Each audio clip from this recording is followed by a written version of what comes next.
Are you totally different when it comes to sex and copulation? Have you judged yourself out of receiving pleasure? Have you judged yourself into receiving pleasure in certain ways and excluded other ways? Would you like to know more about what else is possible with bodies? Would you like to create confidence in the bedroom and beyond? How has your sex life or lack of it affected other areas of your life? Everyone has the potency to be a sexual superhero. Get ready to listen, sense, and play with the sexualness that is you. Now, here's the host of The Pleasure Zone, pleasure diva and body whisperer, Milica Jelenic. Well, hello, sweet, sweet pleasure seekers. Welcome to The Pleasure Zone. And I'm your host, because otherwise I would just be this random person talking to you and like, why is she on? She's not the host. What's she talking about? No, I actually am the host of this show. It's true.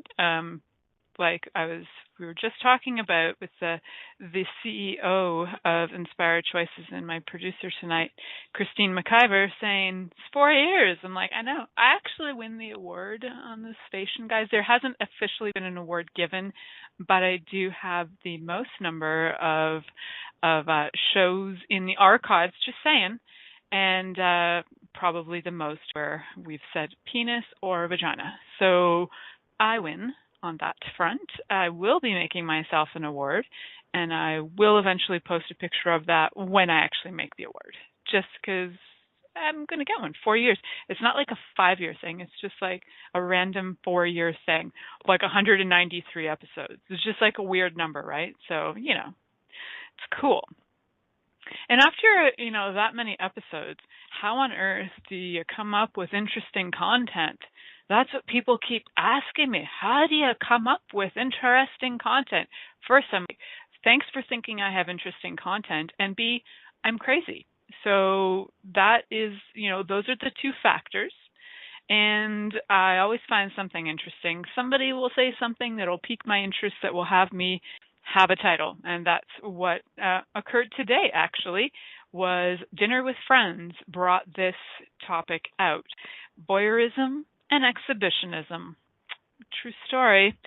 So for those of you who are brand spanking new to me and to this show, just know we do talk about all things naughty on here. If you have children under the age of 18 and would like them to be educated quickly in all things fun and sexy, keep them on here. If you would not like them to be educated in all things fun and sexy, then you might want to put on some earbuds. Definitely listen to me while driving, because I'm hilarious, and it's worth it while you're driving to have a few laughs, especially if you live in big cities with lots of traffic, especially on this topic of voyeurism and exhibitionism, because by all means, if you are driving and your shirts are off or your pants are off, you're actually matching what's going on with the show, which is cool. Side note, truth be told, I have driven naked on 2 occasions, just saying. And it was a bit of an exhibitionist moment for me. The first time I was like 17, driving with my pants off, but my underwear off too. And I was like 17 or 18. And at the time I was working like about 80 kilometers from home. I'm like 17 or 18. I'm like a horny 17 or 18-year-old. So I just like looking back on this, I'm so grateful that there were no cell phones at the time, because I passed like a large bus while taking care of business. And I can't get arrested for something that happened like 26 years ago. So taking care of business on a road while a bus was passing me, yep. But it was like then or like not going to happen. And it was one of those, when you're just that sexually pent up, it's either you got to either pull over and take care of business in some public bathroom, which I have also done. But and I realize as I'm talking that I might be more of an exhibitionist than I thought I was. And the second time I was 19, and I had a really bad sunburn and my clothes hurt, so I drove with my clothes off. Well, I was not the driver that time, actually. I was the passenger, so I think I distracted my boyfriend at the time. We made it home alive and safe, and that was fine. So that was good, yeah. So those are kind of like some exhibitionists. Well, oh my God, now that I think about it, I've had many multiple exhibitionist experiences in my life. So, like sex in public and such. And so there are great comments in the chat room, but you can only see them if you actually join us in the chat room, because you actually have to participate to see some of the funny things going on in there. So other exhibitionist moment that I had was over 25, because of who I was dating, sex in a public park in the daytime. So did that. And I've done many like sex in publics in cars, but hasn't everybody done that? But this was like in public, in front of a tree, like naked in front of a tree. Yeah. So those are some of my exhibitionist stories, and I bet if you are even semi-curious and semi-sexual as a being, you've probably gotten yourself naked in circumstances that you weren't even thinking, and you were just like pent up, and you're like, woohoo, right now, I gotta go for this. This is gonna be good. And the clothes come off, and just think, actually, yeah, okay, now I'm really thinking back. I have pictures of me running around when I was like 2 or 3. My parents were still married, so it was probably 2 or 3. And probably all of this stems from, early childhood issues with my father needing attention. So I was running around really mad, and my mom just thought it was hilarious. So she took a picture of me running around naked in the backyard of our apartment building, and she could catch me enough to take a picture of me because I was running like a wild woman in an apartment building backyard with I don't know how many people, but I didn't care. I was so mad, I just took off all my clothes and started running with my blankie, crying and holding my blankie and running naked, free as the wind. I think that's just such a great testament to, actually, that's a great testament to who I am as a person. When I get frustrated, I just want to get naked and work it out. Luckily for me, my husband knows that, and he's like, honey, you look upset. You look stressed. Are you tired or hungry, or do you need sex? He gets it. He gets it. Thank God. Thank God he gets it. When I am just frustrated, I might need to become an exhibitionist and get naked. It's all good. So what actually is exhibitionism? If we take just the word itself, exhibitionist is actually one who partakes in an exhibition. So you could be at an exhibition showing off your tractor. You are an exhibitionist. You are one who exhibits. But we're not talking about that, are we? No, because we're on the pleasure zone. So we got to take it up a notch to the naughty level. And when we're talking about the naughty level of it, this is actually the psychosexual sense of it came in around 1893. Probably Freud, because Freud is actually the one who really talked more about voyeurism, and he actually had it as a what is it called? As a fetish, and as a fetish, it was called scopophiliacs. So scopophiliacs, just like the word like a scope, when you look at something, in Greek scopia, observation, and throw an ism to it, it's the practice of observation. Scopophiliac. Well, voyeurism actually is French, so voyeur is to view or to see, and so you throw your ism on that, and you actually get the practice of viewing people. But truly, the actual where it became something of a sexual deviance was really when people started to look at the mind, and they started to look at and decipher behaviors, and it didn't actually become a sort of a psychosexual connotation until we had people like Freud trying to break down and figure out, why do people do this? Because truly, when you look at history, there have been a lot of circumstances where people have used things like voyeurism and exhibitionism. So, for one, you can look at, you look at back in the day when orgies were big. So we'll just take the Greeks and the Romans because they were all about orgies, because they were all about orgies probably before the French were, from what I've ever read, because they just knew what was going on in the world, and they were actually the center of the universe, let's face it. And so at that time, you were having orgies, people were watching each other. There's all kinds of depictions in old ancient Greek art where,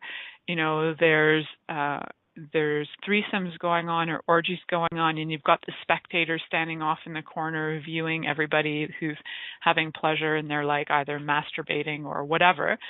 So voyeurism is actually pretty old school common. I mean, I would think that from the time where we decided that we needed to hide our bodies, voyeurism probably became the top-notch thing to do to achieve pleasure. So voyeurism isn't just about there is this level of it's about to see and to watch, the act of watching, but it's also because you derive pleasure from usually catching people without them knowing, right? So you're actually gaining sexual pleasure from watching others when they are either like taking their clothes off or they're engaged in sexual activity, things that we would consider naughty, right? So things that, well, probably not anymore, but things historically we would consider naughty, especially Victorian times, we would consider that highly naughty. I mean, showing your ankles was outrageous, and men who looked at ankles were like, ooh, so naughty. And you look at the French, during the 17th, 18th century, burlesque dancers, that would have been a great source for voyeurs to go out and watch women get naked. So when you look at it as something there, now it's become more of like a thing where you're doing it by surprise, where they don't know that you're doing it. And it's evolved. Like at one point, it was just the act of watching people in sexual acts or getting naked. And now it's more of a surprise attack. Ooh, I watched you have sex. Ooh, I watched you get naked. And the other person who's being watched is supposed to not be aware of it, which is actually causing a lot of problems now. I don't know if you guys are aware of these problems, but if you are being caught in the act of sex and people are spying on you and, say, taking photos or videos and they're spreading it throughout the internet, that's actually an illegal act of voyeurism, and that is going extreme, and that is invasion of privacy, just as much as, looking into somebody's window when, they're walking around their house naked could be an invasion of privacy too, if you're, driving by their house, which by, too much information I'm going to share with you guys, but I do walk around my house naked, and every once in a while cars do slow down, and I'm like, well, what you going to do? Luckily, my windows are up high, so they might only catch my boobs and maybe my boobs, maybe not. So it's really not a big deal, but it's like when say people who live in glass buildings, there's a lot of condominiums in large cities, especially. And I remember being 19, and I had a boyfriend who lived in one of these giant glass condos. And one day we were just like looking out. We had clothes on, which was unusual, but we were looking out the window and we could see across the way in another building, like directly across, windows fully open, people doing it. That's a bit of an exhibitionism, and we stood there and watched. So I guess we became voyeurs. But hey, if you don't want us to see it, close the blinds. That's, one way to approach it, I suppose. So if you are feeling like you don't want to be spied on, perhaps make sure that your environment is one where you can close the doors and the windows and that you aren't going to get caught. But if you have a secret fantasy about getting caught, then by all means go for it. Maybe it's going to add a little yummy love, good times to your life, and you can enjoy it. So it's so this is fun because my producer friend Christine is saying, do you remember the couple in her backyard that were doing it in the middle of the day? I actually do. It was when you were living in Etobicoke. I remember that story. too funny. These things happen. So random. So, enjoy the scene. But there's so much to talk about with voyeurism and exhibitionism, even though they seem like new terms because they're only from like the 1800s and 1900s. The real acts of them go way, way back. So we have lots and lots to talk about still. So I just want to remind you guys, you are listening to the Sweet, Sweet Pleasure Zone. And I am your host, Milica Jelenic. And if you feel like it, if you feel like coming back and listening to the rest of this wild and wacky program, you can do so. We're actually going to head to a commercial break. And when we come back, we're going to talk more about voyeurism and exhibitionism. Many of us have created a lot of limitations around sex and what we are willing to choose. What else is possible beyond what we have already seen, heard, or thought of? What if now is the time for a totally different sexual revolution, taking the taboo out of all aspects of sex, sexuality, and copulation by tuning in to the Pleasure Zone radio show with body whisperer Milica Jelenic. You'll receive tools, inspiration, and a foundation to allow yourself to receive more in your sex life and quite possibly other areas of your life as well. Listen for the Pleasure Zone with Milica every Monday at 8 p.m. Eastern Time, 7 p.m. Central Time, 6 p.m. Mountain Time, and 5 p.m. Pacific Time on InspiredChoicesNetwork.com.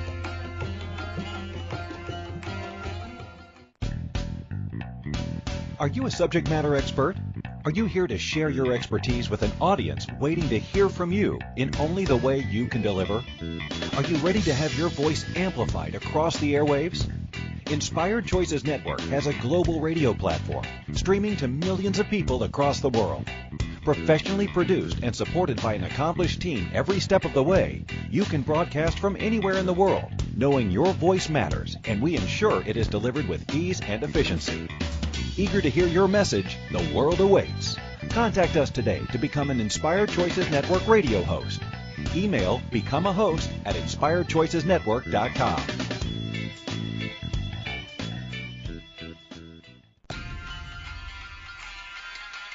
This is the Pleasure Zone with body whisperer Milica Jelenic. To participate in the program today, please call in the U.S. Call 815-880-8255. That's TALK. Or Canada 613-800-8736. Or you can Skype us at Inspired Choices Network. You can also make the choice to ask or comment by email at milicajelenic.com. Now back to the program. Welcome back, sweet pleasure seekers. What are we talking about today on the Pleasure Zone? Well, we're talking about voyeurism and exhibitionism. I know, you guys are all so thrilled that we are talking about all things naughty because it's fun. It's fun to talk naughtiness. And, you know, for some reason, too, people like to just say, hey, when I was listening to your show, I took care of business. And I'm like, that's great. I'm so glad that you feel like telling me that. And there's sort of, even telling people that, there's a bit of an exhibitionist edge to that. Especially, I think that exhibitionism is on the rise for sure, where before we might have streakers, you know, the 70s and 60s. Well, the 60s was all free love and everybody had their clothes off anyway. I wasn't in this body at that time, but this is what I'm going by. And, you know, still in the 70s, I do remember streakers, and even in the 80s, there was the random streaker. Now, it's like, who cares if you're streaking? I get so many, like, naked penis pictures on Facebook that it's not like a big deal. It's like one big streak festival going on. So it's just a really funny thing where back in the day, it was kind of like obscure and hardly ever happened, or maybe we just didn't know about it because we didn't have social media spreading it around like wildfire. But maybe there were, you know, guys with Polaroids taking pictures and just sticking them in an envelope, writing down a random, like, address sending it to Timbuktu, woman in Hut 5, and then woman in Hut 5 opens up her envelope and bam, there is a penis pic on Polaroid. First she's like, what is this thing I'm looking at? And why is it so small? I think she would be surprised in Timbuktu if she actually saw some of the penis pics that I see. She'd be like, oh, that's unusually small.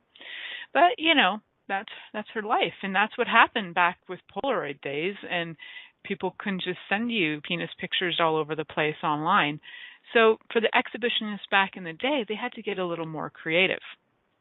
Whether it was running through the streets naked, having sex in front of the window of your condominium, or another time I saw some exhibitionists. I was in London, England, walking home from my friend's wedding, and right on a main street in a house in England, and I don't know if you know, a lot of the houses in London are pretty much right on the edge of the street that you walk on, and this was too, and you could pretty much tap the people's living room window, curtains fully open, full on woman giving a guy oral sex. Yeah, it was just like so casual. I'm like, wow, I'm not in Amsterdam, but I feel like I am. So it's, people have been doing exhibitionism for as long as they've been doing voyeurism, for as long as we've been alive, I would think. I think about cavemen. Were they exhibitionists? Was Caveman Joe sitting in his cave, and then he was like, I'm bored. I'm just going to, and then he just takes off his loincloth and his furs, and he starts running around, and the tigers are chasing him. It kind of like spoiled the moment, but he still tried, and the next person tried after him because, you want to keep the spirit alive. You want to kill exhibitionism, but somewhere Joe the Caveman started this, and he was definitely running around, taking his loincloth off, yelling things like, check this out, Winifred, because that's what cavemen called each other. Or maybe I should be more technical with it, like Cro-Magnon man. That's what they called each other, Winifred and Joe. And Winifred was like, oh, Joe, why do you always have to throw that thing in my face? I have too many children already. And, it could have been like that. Or Joe could have been also bored, and he could have been a voyeur walking out of his cave, peeking into Winifred's cave, seeing what was going on, wondering what Winifred was up to. And I bet Winifred knew about clitorises, because even though they didn't have a name for it, I bet Winifred was aware of her body, and she was probably having some fun, stroking it off for the universe. And there goes Joe, watching her, just like wowed by the whole experience. Probably, joins in, does a little exhibitionism, because I think voyeurism can lead to exhibitionism, like guy sitting in a tree looking at a woman taking her clothes off in her bedroom, takes his pants off and starts masturbating. Do you see how voyeurism can lead to exhibitionism, right? I think that they're in line with each other, and it's a natural progression. If you are a voyeur, you will likely become an exhibitionist. And when you look at the whole concept of voyeurism throughout history, even we'll just look at the last century, how much it's growing and developed, and how easy it is for people to access their voyeuristic instincts or tendencies. And so, let's start with the burlesque dancers, because they were so naughty. And then moving into photos, as photos started to become available, there were naughty photos back in the 1800s, late 1800s, early 1900s. There were naughty photos. I know that's kind of hard to believe, but it wasn't Hugh Hefner who invented taking pictures of women naked. This goes back. And so, you'd have your naked photos of women, or close to it, maybe not fully naked, although there were some art photos that were fully naked, or so they called them art because they were tastefully done and women weren't sticking things in their vaginas. I don't know. I did do a show on the difference between art and pornography about a year or two ago, so you can look for that title. I think it was like Art and Pornography was the title. So when looking at again, voyeurism in this century alone, we go from photos, so people taking photos of other people, making it look like it's like a hidden incident. There were definitely hidden incidents where people were getting photos taken of them and they weren't aware of it. There was big scandals in the 60s and 70s, and probably prior to that as well, of models who were being duped, who, would go into change rooms and people were taking photos of them undressing, selling those photos out in the world. So, and I remember that because I used to watch WKRP in Cincinnati, and that was on one of the episodes. So that's where I get that reference from. But I actually know that was true because there was like scandals going on about that quite a lot during this late 70s and 80s. So we have that. We've got photos, and then cameras come along. And we've got people who are natural born voyeurs who are actually doing sex studies in history. We've got the Kinsey report. We've got Johnson & Johnson's reports. A lot of them did video archival reports of people's sex acts. And as much as they could call them studies, you cannot tell me that these people did not enjoy their work. They enjoyed it, and they went home and either had a great time with their lover or spanked it off something fierce, because there is no way that they spent a whole day watching people doing interesting and creative sex acts and didn't get turned on by it. They wouldn't have kept doing their work. Oh, what a tragic day, Sir Kinsey. I came home and I'm so exhausted from watching people pleasure themselves. It was an awful day. Oh, it's so terrible. As of course, that's how all of Kinsey's assistants talked. They were all just, exhausted from watching the pleasure. It was really, really tough stuff. Hard work, So, but then we also have, so that there's film, right? There's access to film, and people are being able to do home video at that point, and then it moves on, right? And we get easier access to home videos, and now in the last 10 years or even less, we have access to film on our cameras, which is so easy to find and so easy to access that it's actually it's almost like threatening in some ways when George Orwell wrote in 1984, and I hope I got that reference right. The idea of Big Brother watching you is so freaking true that we have, Big Brother, Aunt Matilda, the farmer down the road, because I have farmers down the road, all of them have cell phones that all have cameras on them, that all have video on them. They could walk by my house when I'm walking around naked. They could video that. They could throw that online. #crazylady, sexy pants, #sexy pants, #crazylady. And, that they could just do that. I couldn't do much about it because they have their camera. Unless I could catch them and trace their IP addresses, they're going to get away with it. And that's unfortunate, but true, and it's actually ruined some people's lives. So,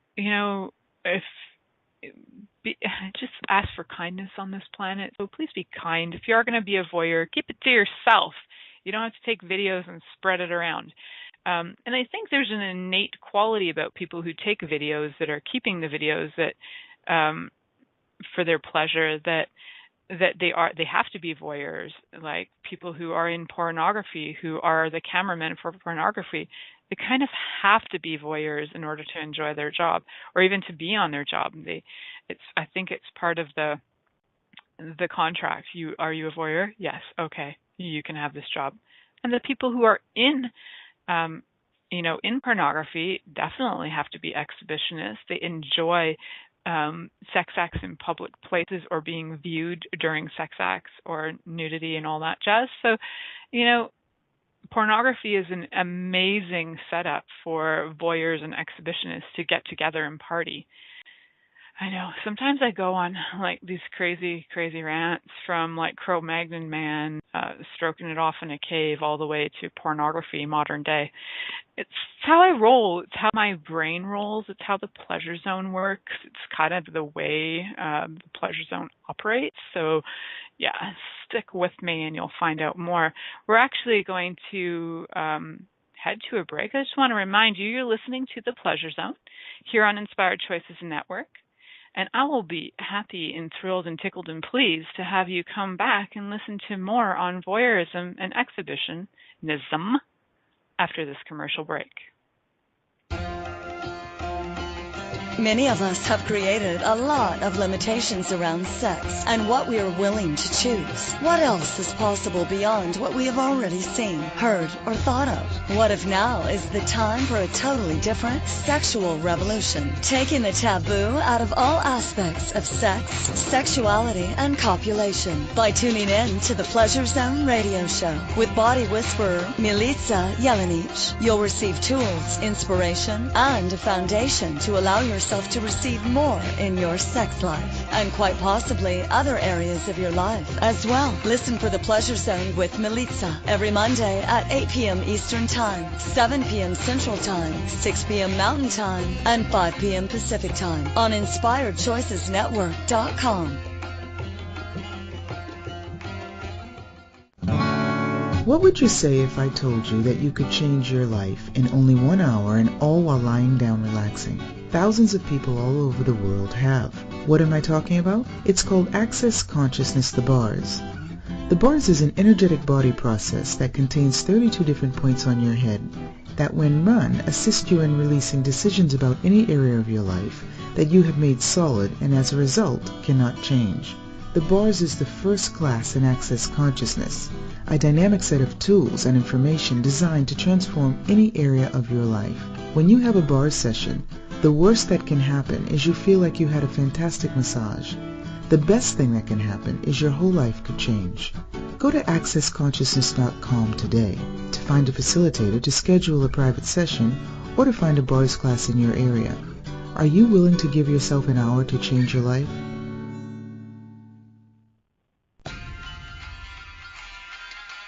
This is the Pleasure Zone with body whisperer Milica Jelenic. To participate in the program today, please call in the U.S. Call 815-880-8255. That's TALK. Or Canada 613-800-8736. Or you can Skype us at Inspired Choices Network. You can also make the choice to ask or comment by email at milicajelenic.com. Now back to the program.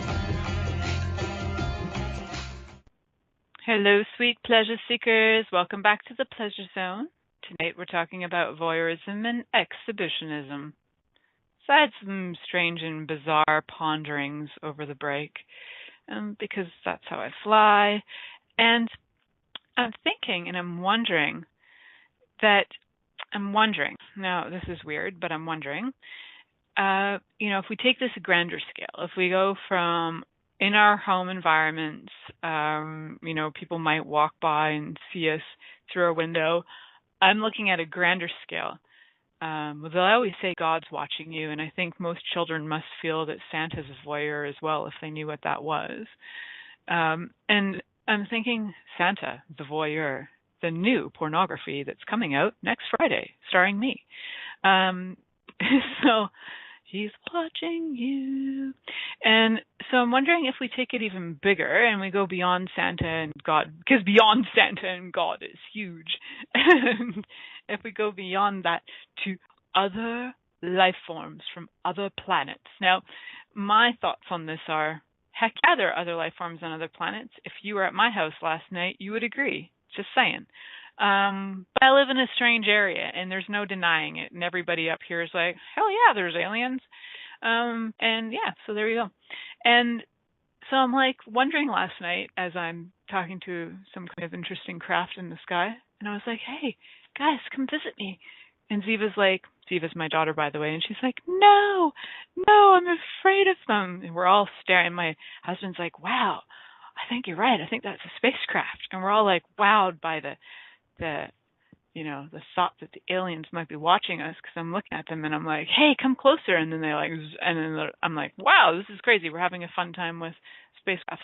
So if they can, aliens, if you're listening to this podcast right now, if you guys are voyeurs, I would like to have one of you as a guest on my show.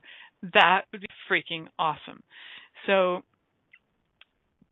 okay, that might happen. We'll see. We'll see in the future. Will I get an alien on my show from another planet as my guest, talking about their joy of voyeurism, of watching people on this planet.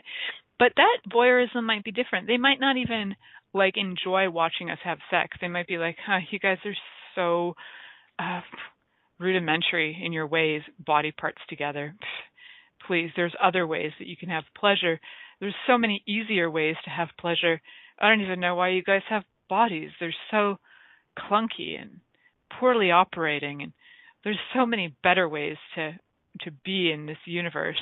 I think they're rolling their eyes at us as we even are like trying to have sex, and they might laugh. We might be like a comedy show to them. Look at that. They make those funny sounds. That's ridiculous. Don't they know they could just implant thoughts into each other's, beings, and then babies are born? And they could just expand each other's universes by a thought, or, bam, something. Maybe they have something beyond thoughts. Here's a little energy and bam, orgasm. So they probably think we're pretty rudimentary if the aliens are watching us and they are voyeurs and they both find joy and hilarity in watching our sex acts, because in my opinion, the aliens would have the kind of tech that's required to go into your windows, go into your homes. I mean, we've already got GPS satellites, and that can like view into your house practically. You think aliens couldn't tap that? Oh yeah, they could. They're beyond that, for sure. They're in spaceships. Let's face it, they're way beyond us. So that's one thought I had on break. Yeah, that was a very immense thought. I know that it took me 4 minutes to get that thought out, and I had it in a split second. That's how my brain works.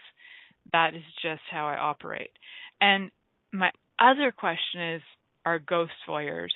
And I thought this a lot as a child, and there is the woman who got famous in England for saying she has sex with ghosts, and I thought, bitch, she got out there before I did talking about that. Damn it. Anyways, maybe next time I just need to be even more out there and more vocal about, hey, you can have sex with ghosts if you want to. They're just energies.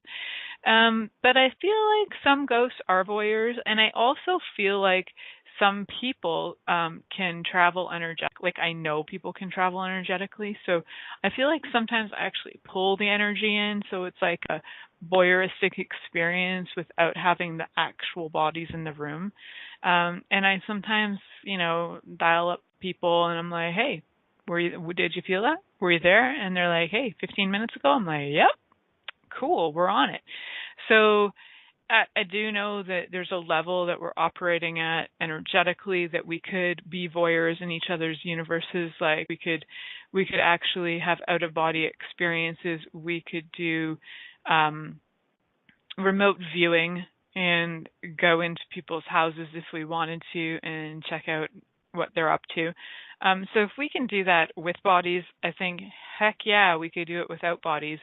And honestly, if I was a ghost and I was wandering around this planet and haven't chosen to change or go to some other place or be space or whatever else is possible, I'd probably just have fun wandering around and assisting people, like somebody's masturbating and just tickle their nipple while they're doing their thing and walk away and laugh to myself, ha ha, and they're like, what just happened? I'd probably want to get a little involved. I'd be more like a poltergeist. I could affect bodies and movement and change and environments. I wouldn't want to keep it subtle. I'd want to have more involvement, more activity. So if there are, and sometimes there are entities you don't really want involved, by all means, you absolutely have choice to say, hey, you voyeuristic entities who are watching me take a poo, can you get out of here? So they, sometimes they're just everywhere, and you just gotta be space and ask them to go away. It's cool. It's all cool. You just do that, and they will.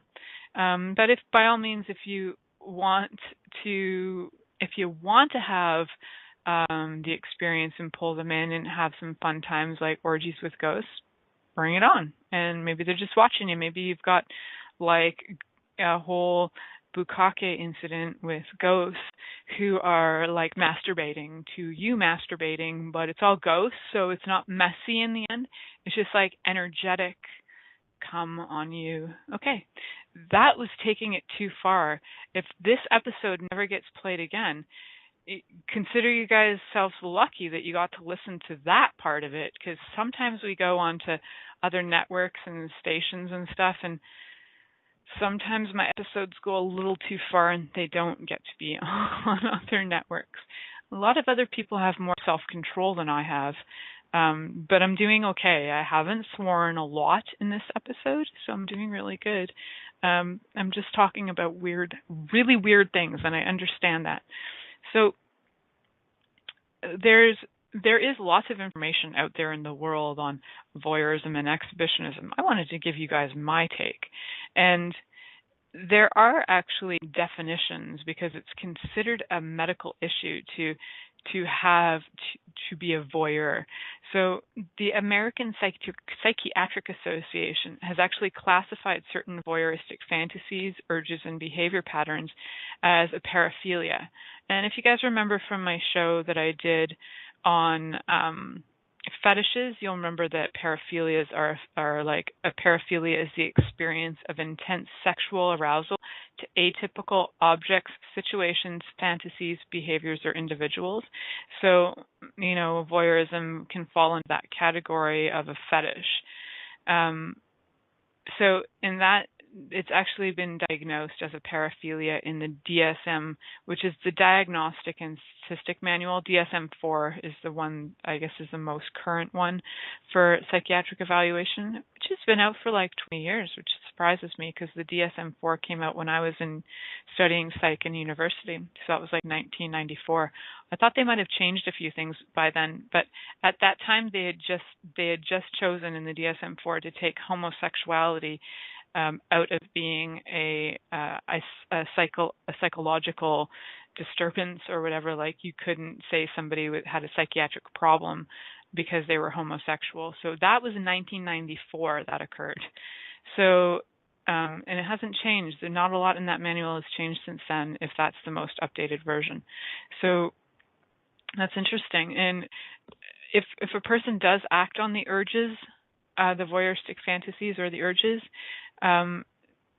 or the sexual urges or fantasies cause distress or interpersonal difficulty, then it's a problem.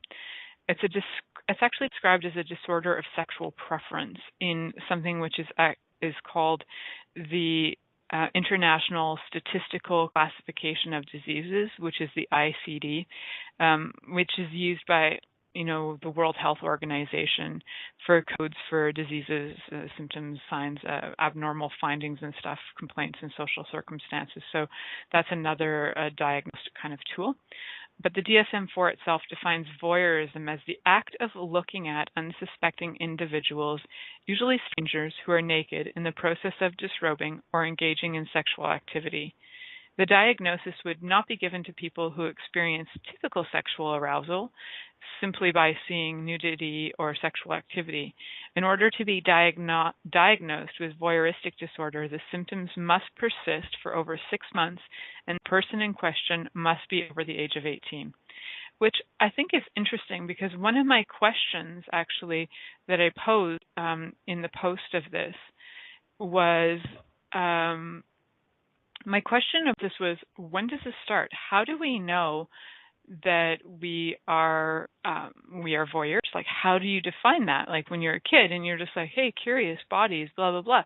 But, to have 6 months, you actually have to have 6 months in of your behavior is pretty interesting, and be over the age of 18. So if you're 17 and doing this, hey, you're A-okay. But on your 18th birthday, if you continue and persist this and it's been over 6 months, you can be diagnosed. So pretty wild and interesting, isn't it?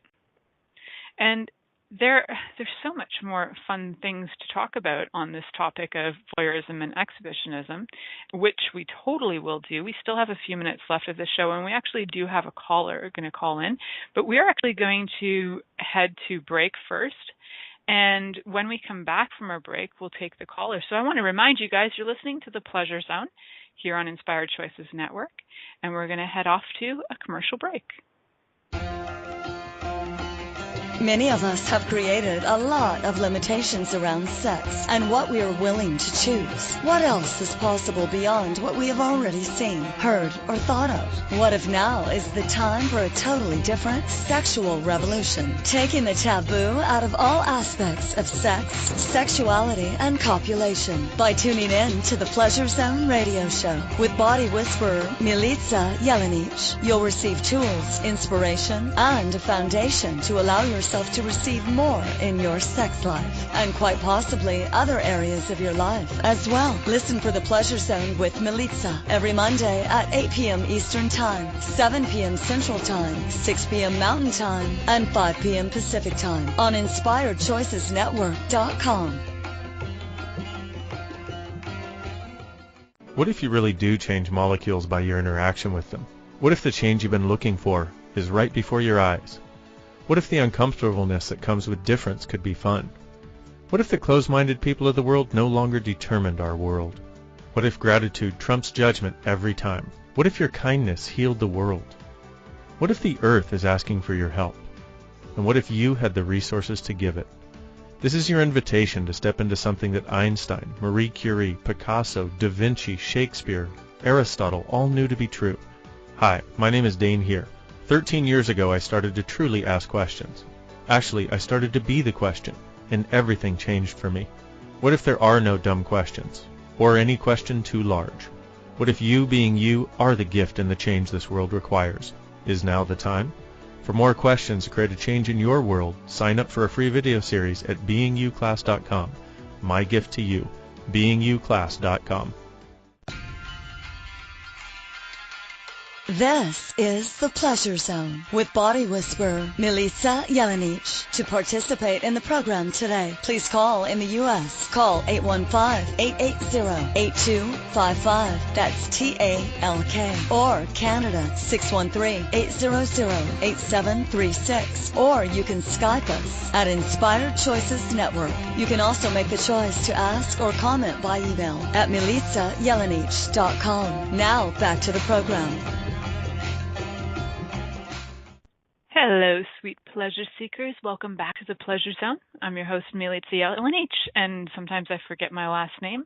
But we are talking about voyeurism and exhibitionism, and we have a caller on tonight. How exciting.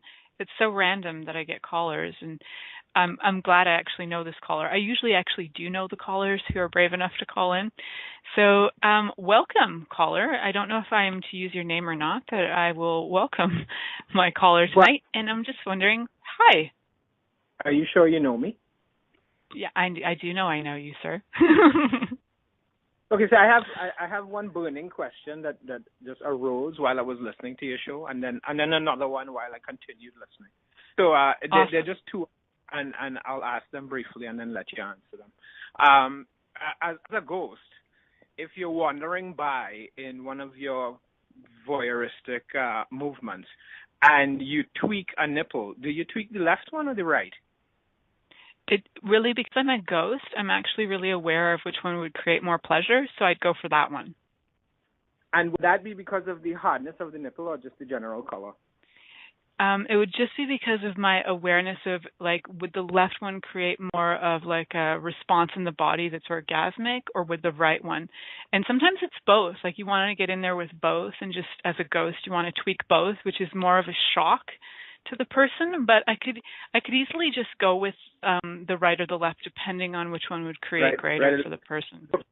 But if you're doing both, would they be simultaneously or alternately? Yeah, I think I would probably, what I'm aware of is I would want to go simultaneous, because I wouldn't want to go one, pause the other. It's a little distracting if you're masturbating to have somebody touch. It'd be like both on or one on, so it's otherwise it's like too, for me it's like too distracting. I would want to give them the most out of it. That's a great question though. Wax on. Yeah, like if I become a ghost before you, that's what I'm going to do for you. Well, that would be really appreciated, but my left is a little hypersensitive, so you might want to go for the right. Okay, and I would be aware of that as a ghost, because I would know those things. I think it's amazing that you have corporeal awareness even though you've lost your body. That's almost transcendent. Yeah, I would actually have knowledge of the universe because I don't have the body encumbering me and like actually preventing me from having all awareness. I think my body would limit my awareness right now. I could understand some pleasure, but then without my body, I could understand all of it, including pleasures of the body. That's my thoughts on that. I just have one last question. Awesome. You mentioned that the WHO uses ICS and the DSM extensively. Would you happen to know if a belief in ghosts past the age of 18 is classified in either of those journals? It probably should be, and in that case, I should probably be classified with that. I think it actually is, for real. I haven't checked that, but I will. If you believe in ghosts past the age of 18, you may be classified in the DSM under delusional or something, yeah. So I could probably go with that. And aliens, too, right? Like, I could probably be classified as insane for that, too, and I'm cool with that. I just don't have anything to say that I'm certified. Like, if I'm going to have a certificate, I want to say that I'm certified insane. Not just, like, half insane. I want to be certified. Certified crazy. Yeah, like, then you feel authentic. You know, you're not just pretending to be crazy. You are authentic. Sure. Well, I've only met you once, but if it makes any difference, I believe you're certifiably crazy. Awesome. I'm glad we both agree. That is great. And certifiably cool. Thanks for taking my call, and have a great show. Thanks for your great questions, caller. So, see, like all of it, I will. So, even listening to this show, if you actually gain a little bit of pleasure listening to this show, you might have some voyeuristic tendencies. And I have a few friends who have listened to every single episode of my show. I would say that because you've done it for more than 6 months in a row and you're sneaking in to this, although you're not watching me get naked, physically, I'm getting like emotionally and spiritually vulnerable. So it's like being naked in front of all of you. So does that qualify? That's maybe that might qualify. And so cool. Like everybody who's listening to my show, and I'm well on my show, maybe all you guys are voyeurs, and maybe that's why this show is just so fun to be part of. It's like I'm being an exhibitionist in front of you guys, and we all know I've been doing that forever, just carrying on who I am throughout the world, being me, changing the world one little naked bum at a time, running around, crying my eyes out with my blankie, going crazy. It's all good. We've all had our moments where sometimes you just feel like stripping naked, like the whole world is just too much and you just want to rip it all off and just scream like a wild hyena. I get that. It's intense. The world is intense. So you might just become an exhibitionist by accident, by just stripping your clothes off and getting really excited about things, or frustrated and like the Hulk. He was like an exhibitionist, ripping his shirt off because he was angry. I think I was like that, and I did watch the Hulk as a kid. So I might have been emulating him. I have so many psychological traumas from my childhood, but I went to therapy for 14 years, and I'm still messed up. Let's face it. I think it's just a matter of living life and having fun. So I don't currently have a topic for next week because I haven't had dinner with some really interesting people lately to actually have a topic, but I'm sure I will come up with a topic for you guys ASAP to let you know. And for those of you who don't know, I'm forever doing interesting things, and I've got a really cool weekend coming up with some gals in the Prince Edward County area of Ontario, and it's called Awakening Your Senses, and that's September 13th to 16th, and we're going to be doing things like sniffing oils and blah, blah, blah, but actually it's going to be lovely oils like lavender and such, aromatherapy and art and martial arts, because you can go from one extreme to the other, meditating to martial arts, although there is a lot of meditating in martial arts. So I want to let you guys know about that. You can find that. You can message me on any one of my social media platforms, or you can just message me through my website, and I will send you links to register for that. It is limited to 12 people, and it's going to be fan-freaking-tastic. Plus, I'm going to be there. And if you ask me, I'm going to hold your bum. I just might do that. So just stay turned on and tuned in until next week when we find out what the next topic is going to be on the Pleasure Zone. Have a great week. Thank you for choosing to listen to The Pleasure Zone. Milica Jelenic will return next Monday at 8 p.m. Eastern Time, 7 p.m. Central, 6 p.m. Mountain, and 5 p.m. Pacific on InspiredChoicesNetwork.com. We hope you'll join us. Until then, have the best week of your life by choosing to be turned on and tuned in to your body.